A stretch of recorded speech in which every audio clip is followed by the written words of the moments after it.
So it has been 10 years since the last time I interviewed today's special guest. So it's my honor to have him on the show again. Please welcome Michael Sweet of Stryper. Gosh, I can't believe it's been that long. That doesn't seem right, but it is. I know the covering was the record. That's how I remember. Unreal. Yeah. And yeah, we're still trying to get our butts back in the studio to do a covering too. Maybe that'll happen sometime soon. Nice, nice. I was going to ask, with everything that's happened with the pandemic and COVID and everything, how hard has it been for you guys to get back in the studio? Well, not so much that it's been hard. It's been more difficult just to make everybody's schedules align. Okay. It hasn't been that hard to get back in the studio. We did it twice and made the Live at Spirit House albums. Okay. Yeah, so we did that at the same studio. But what's been more difficult is just aligning schedules. Obviously Oz has gone through a few surgeries, and Yeah. Lisa and I sold our house and moved, and we've all had different things going on that really took a lot of our time up. So that's what made it more difficult to pull everything together. Okay. And how is Oz doing, by the way? Because I know he went through the whole brain surgery, which seemed pretty scary. Well, I mean, it seemed very scary to everyone, but it wound up, thank God, being not scary at all. Okay. And I don't take it, lightheartedly. I just say that in the sense that it wound up going The right smoothly and direction. perfectly. Everything was perfect. The tumors were low grade. Oh, They got nice. everything out. It didn't Yeah. affect his skills, all that kind of stuff. So everything could not have gone better. Okay. All right. Any like update? Because I know he's recovering. So any like update on maybe a return? Oh yeah, he's pretty much recovered. I mean, he even went out and played not that long ago. Oh, okay. So he Nice. recovered very quickly. And we had Howie sitting in. Yeah. Howie Simon set in for 4 shows total. That's including the cruise we just did. And next year, we'll have to play that by ear. Yeah. Yeah. As far as I know, Oz will be ready to go, but just in case he isn't or can't or what have you, we'll figure something out, because I mean we do have a lot planned for next year. We've got a couple ground runs planned, and a possible Mexico tour, possible Australian tour, Okay. Canada, Europe. I mean, all sorts of things. Okay. Yeah, you just mentioned the cruise, and I wanted to ask you because it's the Chris Jericho Rock and Wrestling Rager. So Yes. how was that experience for you guys? Well, not to take anything away from the other cruise that we've done multiple times, Monsters of Rock, but Yeah.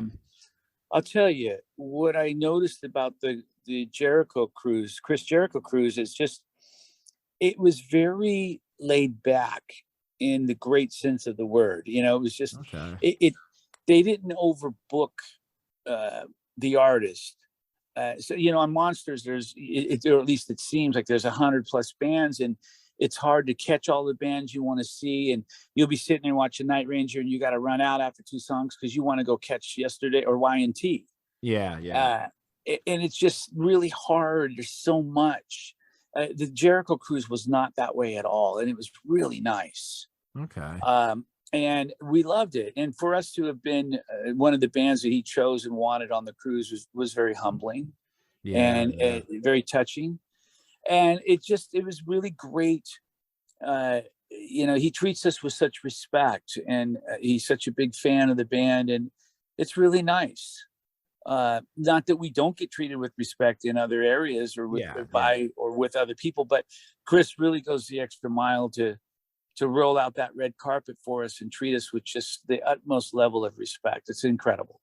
And it's nice to know that the person booking it is just such an honest fan about it. You know what I mean? Like I remember him talking about his first wrestling trunks were the yellow and black.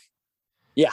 In dedication to you guys. So it's cool to hear somebody like that that's an actual fan is Oh booking man, something, something like that. it really is. And again, I'm just standing there when I hear Chris tell these stories and recite, seeing us way back when he was young. And you see, he's out there in the crowd while we're performing on the cruise, singing the words to every song. Yeah, yeah. That's awesome. And he's the real deal. And his dad, I met his dad, Ted, who's a legendary Rangers hockey player. Yeah, of And course. he was watching us and raising his hands up high. And Oh, that's awesome. it just blew my mind, Yeah, yeah, definitely. Did you catch any of the wrestling on the cruise? A few things. I didn't actually go to an event, but there was a wrestling event right before we went on, and I got to meet some of the wrestlers and see some of that. That was really cool. So it was a great merge of music and wrestling, and it was really cool because, I mean, wrestling fans are music fans and vice versa. So it works out beautifully. True. And I always thought in my whole life that just rock and wrestling always just mixed. You know what I mean? Oh, of course, because I mean, wrestling it's all about, of course, being conditioned and being great athletes, but also putting on a show. Yeah. And giving people their money's worth. And that's the same thing when it comes to music, or at least it should be. And that's what's really cool. There's a lot of similarities there. Definitely. So now I know you guys, to kind of switch kind of topics. So I know you guys got the documentary that you're working on. Trying to remember the name. Oh, Made by the People That Were There. All right. What can Stryper fans expect from the documentary? And has this been like a long time in the works for you guys? It's been a long time in the works in terms of talking about it. Okay. But not actually working on it. We started work on it a few years back, and it came to a screeching halt because of the pandemic. Gotcha. Okay. And we always said when we make a documentary, we want it to be about the people, not about the band. I'm really, to be honest with you, burnt out on documentaries where it's just about the band. Yeah. And I know people want to see the history of the band. And, I'm a big Van Halen fan. When I see old stuff I've never seen before, footage of the band performing, I get really excited. But at the same time, I love seeing the interview footage from diehard fans telling their stories. And with a band like Stryper, there's a lot of stories to be told, like some pretty powerful stories of lives that have been changed because of the band. Yeah. Yep. And the music of the band, like people that used to be drug addicts that are now pastors, or people that were suicidal that are alive. And, based on the music of Stryper and the power of God. And that's what we want to focus on, instead of just a bunch of footage interviewing the band and, us chugging through our ramps. And it's like, yeah, whatever. Yeah, that's all cool. But that's not the stuff that lives on. What lives on are the lives that were changed and affected. And it's just amazing. Okay. Now, would you you talk about like perspective of the fan. So obviously different than the Jesus Music documentary that you guys were a part of. Oh yeah, totally different than that. I mean, that was more of a fun movie based on a fictional band that was fans of Stryper, and wanted to pursue that lifestyle and career and whatnot. This is going to be a whole different thing. I mean, this is going to be focused. I think the plan right now is to focus on maybe 3 or 4 people who have powerful stories that will literally give you goosebumps. Okay. When you hear their stories, you're going to say, wow. And it's based on Stryper, because they saw Stryper, and having seen Stryper, it changed their lives for the better. And you're going to see all kinds of cool footage too, footage that nobody's ever seen before of us playing, colleges back in the day, and all kinds of really great stuff. So it's going to be a very interesting documentary, and unlike any other rock doc that you've ever seen. Okay. Yeah. One of the things I've always noticed is, speaking of fans, is how do I put this? I feel like how honest you are, because I see you on your social media page for Michael Sweet.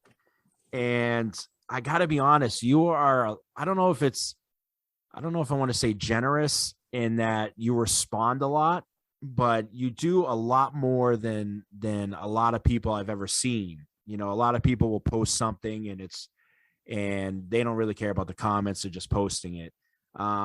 Is that Right. something, have you ever been worried about engaging, or is that just you're an open book? I'm an open book. And something happened with me when I was the caretaker of my wife Kyle, Okay. and when she passed, and then I met Lisa. Uh, I got a lot of flack for that, for moving on so quickly, and I'll never forget. I had a Facebook page then, and I basically deactivated it Okay. because I was under such attack from people. From the trolls. Yeah, well, and even people that aren't necessarily defined as trolls, just people in general that can just be. I think that that's this bad part about the internet, is it brings out often the worst in people. I would agree with you on that. Yeah, it does, and it did, and I saw it at an all-time high level back at that in those moments in 2009. And I just, the kind of person I am, I won't even think twice. I just said, okay, bye bye. And I deactivated my page. And I had a lot of followers, and I could care less. Yeah.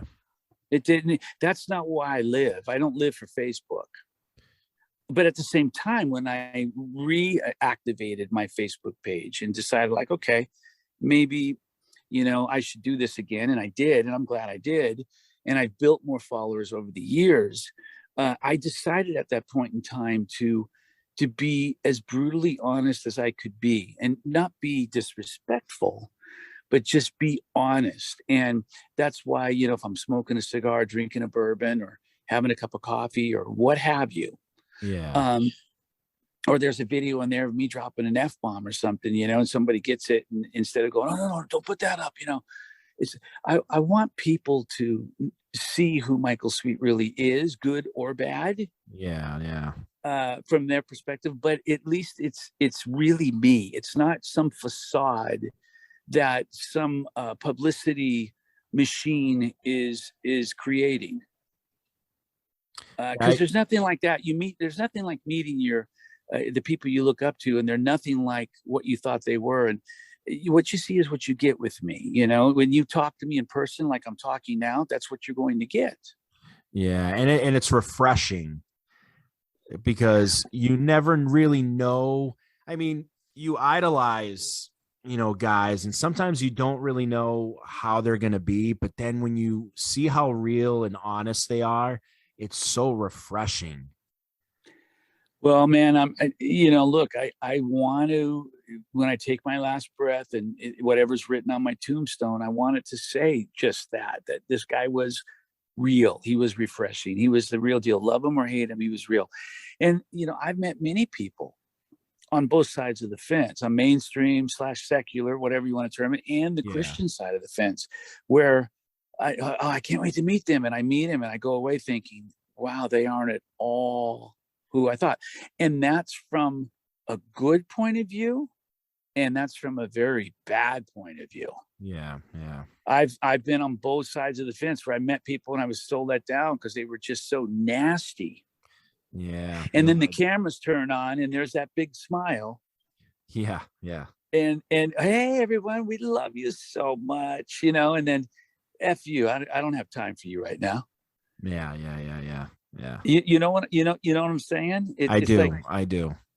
and then the people that you think might be standoffish because they don't say a lot, you meet them, and they're the most humble, down to earth, sweetest, most inviting people on the planet Earth, and they leave a mark on your soul. Yeah. I mean, I know firsthand, I've met plenty of guys that, some of them are, like you said, they're not very talkative, maybe is the right word, but Right. still nice enough that they were like, hey, how's it going? And Yep. then kind of leave it at that. And then I've had, other instances where it's like, they'll chew your ear off Oh if you yeah. let Yeah. them, which is awesome, which is awesome. As a fan, you're like, hey, this was, you leave, like you said, with that impression, like, oh my, like, wow, Yeah. I didn't expect that. And I feel For that's, and sure. I feel that's you in a way. Like you're one of I'm those guys. I'm a very talkative person. Once, if you come backstage or you go for a ride in my car with me or what have you, I'm going to talk to you, man. I'm not going to just sit there and try to be Mr. Standoffish or private or what have you. I love to engage with people and hear their stories and share my stories. And Yeah. that's why I always say to people, if you really, the people that hate me, who bash me online, I say to them, man, if you sat down and we had breakfast, you'd probably like me. Yeah. Because I'm And just I'm a regular dude. I'm not that guy you think I am. but don't you feel in a way sometimes people, and I'm not saying everybody, but certain people just love to hate, Oh and yeah. that's what drives them. So it doesn't, like, you could personally invite them and it just wouldn't matter. Yeah, totally. People nowadays, and I think based partly on, not solely, but partly on social media, is the quick knee-jerk reaction is to hate. Yeah. And you read a story and spontaneously you want to say, oh my God, I can't believe this. And I've done that myself. And then I Oh yeah, realized I'm after the guilty of fact, that. yeah, I realized after the fact, oh gosh, that wasn't quite what I thought it was. And Yeah. I Yeah. retract or pull it down. But I think that's the world we live in. And people fuel hate. Yeah. There's Oh a yeah. lot of that going on online, and it's really sad to see. And I try hard to be a positive force online and post and spread positive things. Yeah. Yeah. Because life is too short to be negative all the I time. know. I You know what know. I mean? And Totally. if the pandemic taught us anything, it was to cherish every moment, because you never know when it's gone. So true, man. And it's you're still seeing it. Many people being taken by Yeah. Yeah. the virus and getting sick, and all of a sudden you wake up and boom, they're gone. It's like, oh my gosh, wow. Yeah. Yeah. And I mean, that could be any one of us. Oh, true. That's 100% true.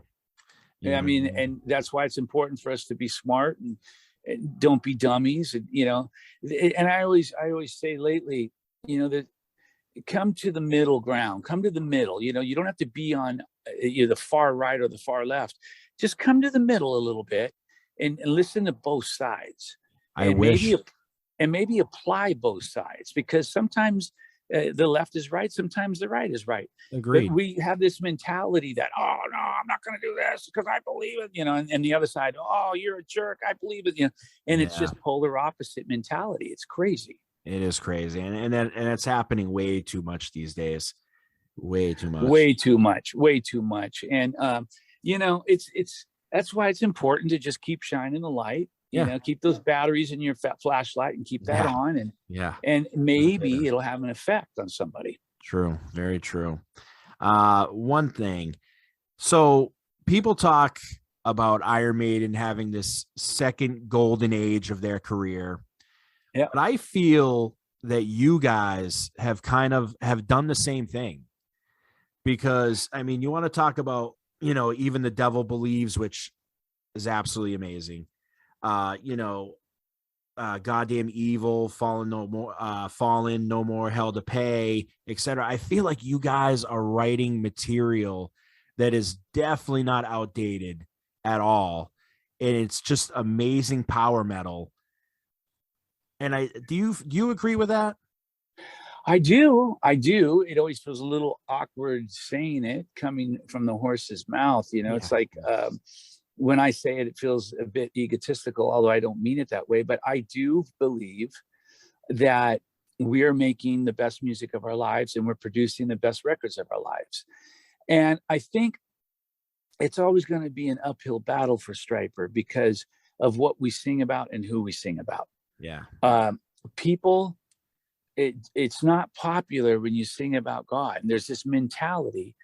It's not the right mentality, but there's this mentality like, how can you sing about God and be a metal band? Easily. And I don't know where that mentality came from, because most metal bands are singing about Satan. They're saying you can't mix religion with metal. Well, Oh, yeah, I know. What do you think Satanism is? It's religion.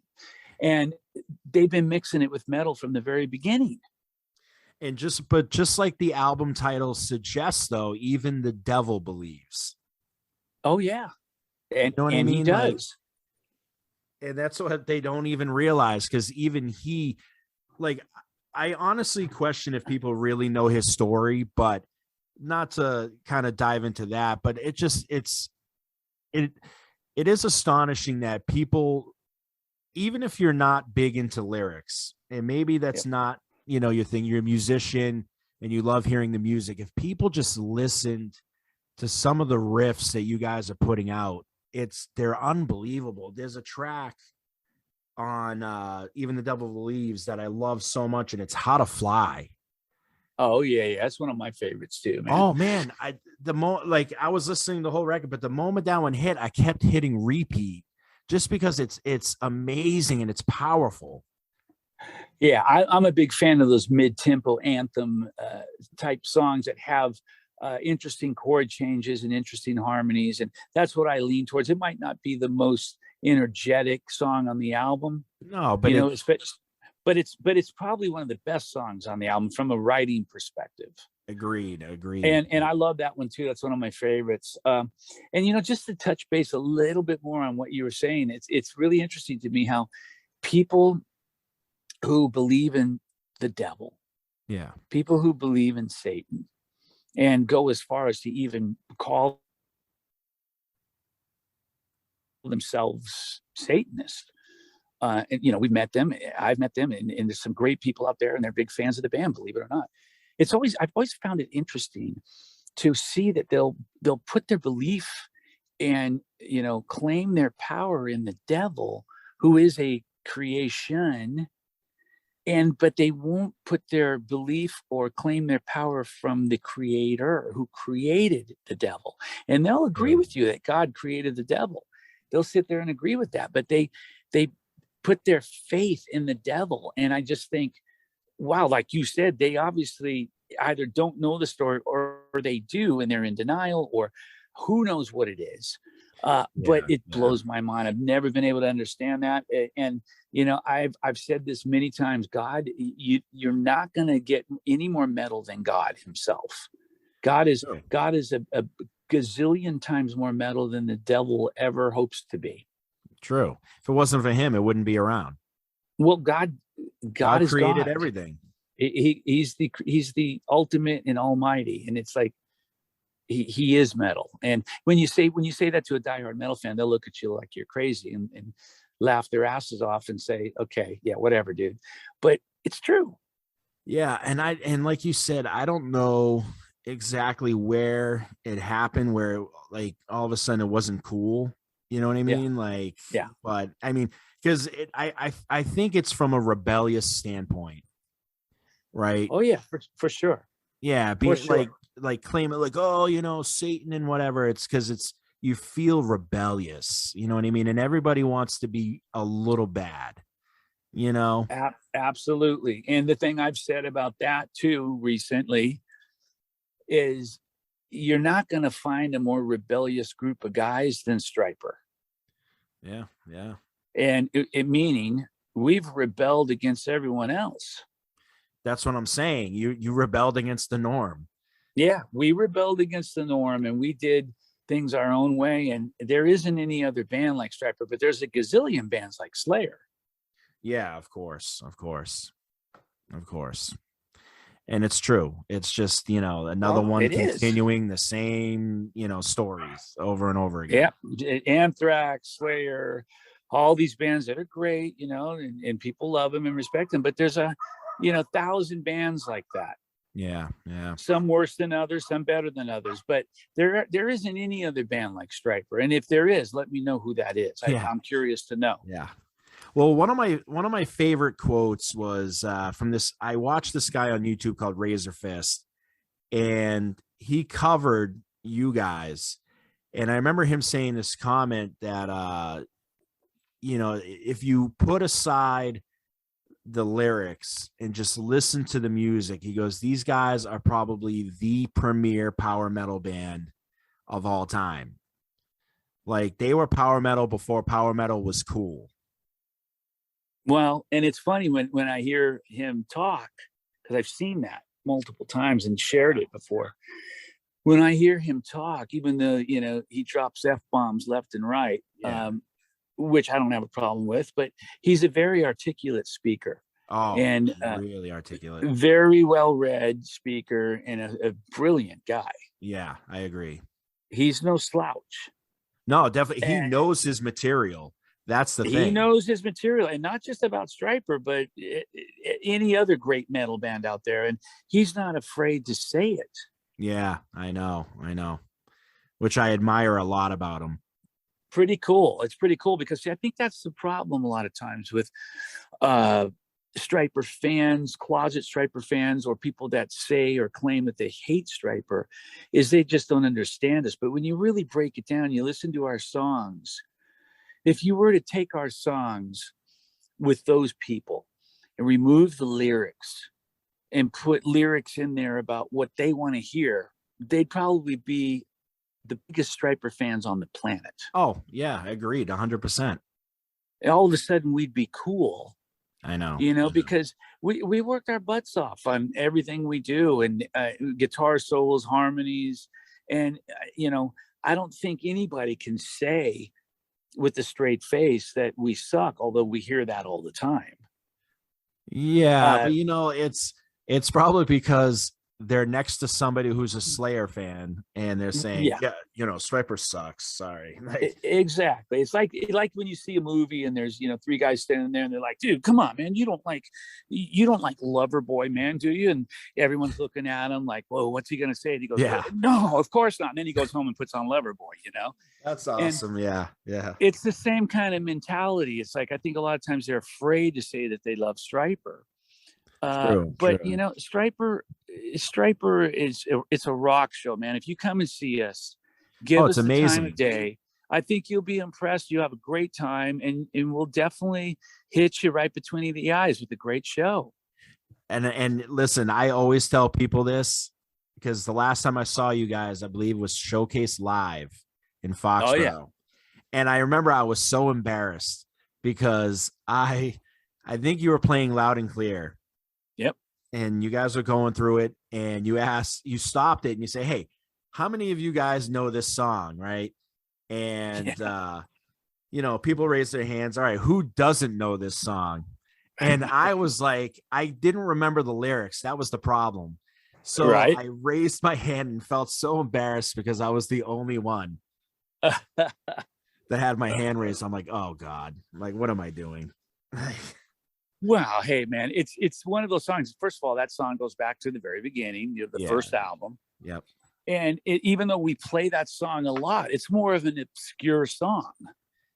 It's But not a very well-known song. It didn't get any airplay. It didn't no video, so it's definitely not one of the more popular songs, but yet live it's fun to play and it goes over very well live always. true. But the thing is like diehard Stryper fans that are there know that song.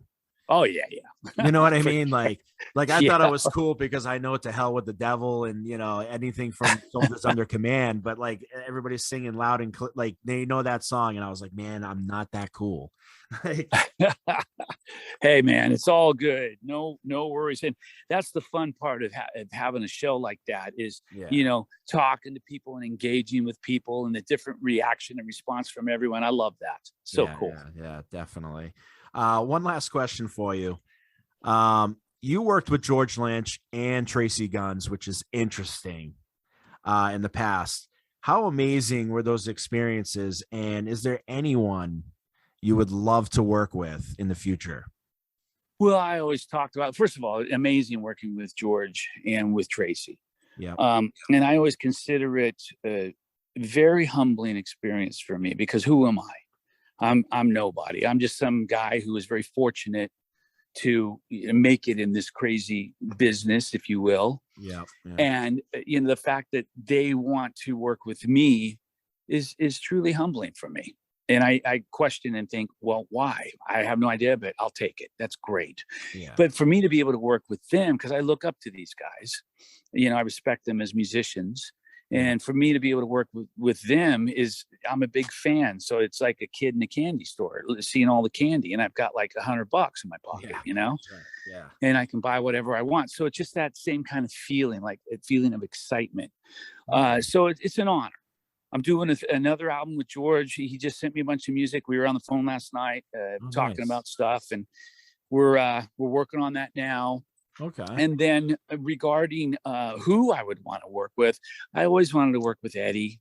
Obviously, Yeah. Yeah. that's not going to happen this side of heaven. Yeah. Yeah. Uh, and guys like I really respect guys like Rob Halford Oh, wow. Okay. as a vocalist, Steve Perry, Neil Sean, Nice. Okay. Michael Schenker. Of course. There's so many great guys out there that really influenced me. I got to work with one of my influences, which was Tom Scholz in Boston. Yeah, I remember that. I do. So that came to pass. So that was pretty cool. So who's to say it can't or won't happen again? Maybe it will. We'll see what happens. But it's so fun because it's like you're like, whether you don't want to admit it, you're a great guitar player. Because I've seen it live, but it's fun to see, like, kind of two guys from sort of two different, walks of life in metal, and just come together and create something that amazing. It was beautiful. You know what I mean? And oh man, well look, I appreciate the guitar thing. I started playing guitar when I was 5, and I always look at that as my first instrument and my first love for the instrument. But I don't really get the proper credit as a guitar player, which is fine, because I get it. I'm in a band with another great guitar player. But I feel but at the same time, I feel like Oz doesn't get as much credit as he deserves either. Well, yeah, and that's true. I don't think anyone in the band does. I mean, that's based on, I don't think Robert does. I don't think, And Robert's Tim a great drummer. Robert's a great drummer. He doesn't get the proper credit. I don't think any of us do. Yeah. But me especially, and I can only base that on what I hear every night at every single show. People come up to me in front of Oz, Rob, they all hear it and say, "We didn't know you played guitar." Really? All the time. Wow. All the time. And all I do now, I used to kind of get a little frustrated about it. Now I just laugh. Because it's actually become somewhat comical. It's funny. I mean, because I say to them, I say, "You've seen the Free video, right?" "Oh yeah, it's one of my favorite videos." And then I say, "What am I playing in the video?" Yeah, it's definitely not the ukulele. "You're playing a guitar." "Well, but you just said you didn't know I play guitar." I know, which is astonishing. Like, how? It's weird. Yeah.